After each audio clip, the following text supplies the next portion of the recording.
There's probably a lot of things you wouldn't believe about me, but I'm not sure I'm willing to share them all. This is kind of a downer, but that I suffer from severe depression. Do I look like I do? I wouldn't have guessed it, no. No, that's why I'm over here getting some sun.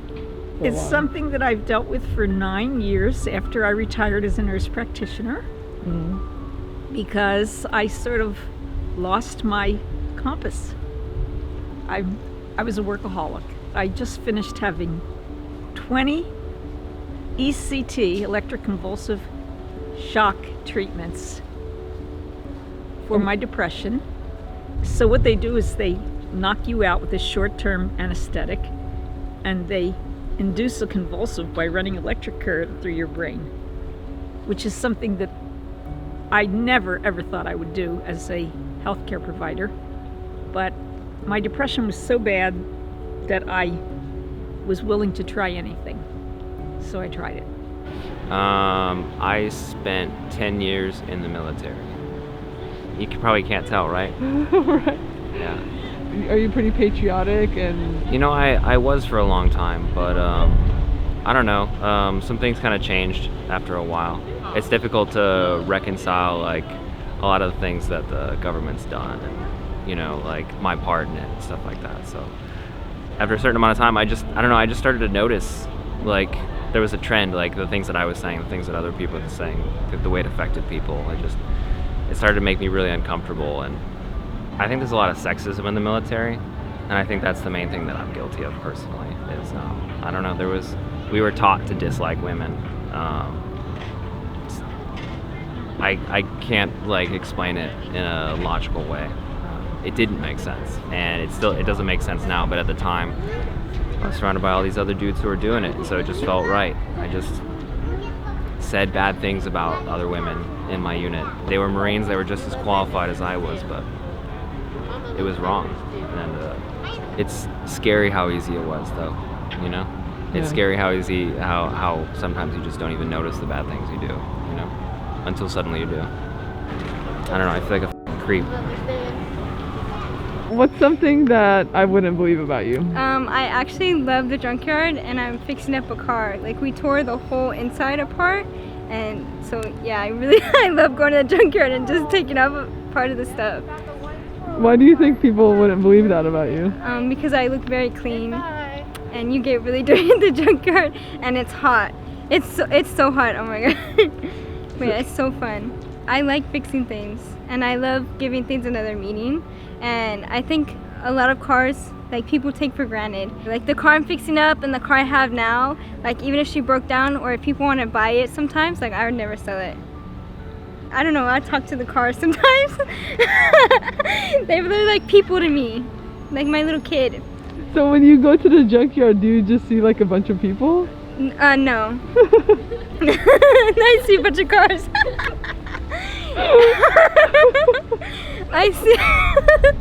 I think of them as girls. So I'd be like, when you finally take off something, because it's really hard to unscrew everything, okay? So it's like really hard to take off this stuff, and you take off, you're like, heck yeah, you got this, girl, like you did it, like that. I'd be telling the car that. I'd be like, just wait, I'm gonna get you something new, like, don't worry, we're gonna fix you up, like. So you truly feel such a connection to your cars? Yeah, I feel like everything I have you should really care about. You should always take care of your things, and I feel bad for people who have things that they don't take care of, or have all these opportunities and they don't, use them wisely. Yeah, I do all kinds of things. I'm crazy. I'm really smart in school. I was straight A student. I was a runner. I was varsity, whatever you think I could go to a big school. I had a whole bunch of scholarships, like almost full ride. Mm-hmm. But I didn't go to university. And that's because I think I could do something else. I really think so too, and I'm not just saying that. You don't necessarily know what you're gonna do, but you know. I just know I'm gonna do something good, and I think everyone can do something good. Something you wouldn't believe about me? Help me out, guys. What would you not believe about me? Wait, say that again. What is that he's a ladies' man. He's got game, but he just doesn't show it to anybody. His game will come out whenever he wants it to. It's all slow and steady process, ain't no rush. Something you wouldn't believe about me is that my heart is backwards. It hasn't caused any like health problems or anything like that. It's just backwards.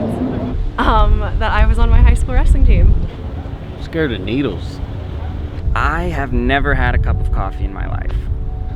I'm transgender. That I have a twin brother that's all tattooed just like me. I can speak, read, and write fluent Spanish because I'm Latino, but you know, on the outside doesn't really look like it. So people always are like shocked when I bust out speaking fluent Spanish. So you wouldn't believe that I'm not a fluent Spanish speaker because I'm obviously very Latino, and I think that's why you probably wouldn't guess it. I don't speak Spanish, not fluently at least. Something you wouldn't believe is that I'm not Indian. People think I look Indian, but I'm not. I'm actually Spanish. So everybody thinks I'm really nice and really friendly. They say that, but I really like shooting guns. I really like violence. I love punching things, kicking things, throwing things at people. I slap my friends for fun. I choke them sometimes. Yeah. All in good fun though. It actually works out for me because I like playing off this I'm a sweet Asian girl like kind of thing, so nobody really ever suspects me, and then I just come out of nowhere and I'm like feisty. So it's kind of it's fun for me. I was born on a bus. I was premature. I was born at 6 months, and my mom didn't know she was pregnant, and she was taking the bus to work, and her water broke. She got really bad cramps, and I just slipped out. Now I'm here. Yeah, brutal, but yeah. Your mom had no idea she was pregnant? Mm-mm. She wasn't even showing her nothing. Whenever I ask her about this story, she always tells me like it was really hard for her to understand what was going on because she hadn't had her period in a while, but she already had gotten her tubes tied. Oh. And so she thought it just wasn't something that could happen. Mm-hmm. And she was on the bus to work, and all of a sudden she got really bad cramps and felt something coming out over there, and then everybody else on the bus starts freaking out, and she got rushed to the hospital. And so she always calls me like a miracle. I guess it's like how much grip religion has on me still, even after labeling myself as an atheist, just because being born into a religious family, it just had so much power over my life, and I only recently got out of it. I just started college, and I finally was able to get away from my home, my family, who's really, really religious. I was finally able to take a break from church, and it feels very freeing. However, religion has definitely possessed a very strong grip on me in whatever decision I make and whatever action I take, even when it shouldn't. It's like, even now, like what I'm wearing isn't revealing at all. However, in some parts I'm like, should I be exposing my arms? And when I do something with another person, it's like, should I really be doing this? Will this make me go to hell? Like, is this the right choice to make? It definitely is a struggle. I don't think that a lot of people would believe that I was in a women's jail detention center, and it cost me a lot of things in my life. The humiliation, the shame behind it was something that I still carry with me, and but I was able to make amends for it. And the other thing is that that I'm now clean and sober, and I've turned my life around, and I am happy, joyous, and free.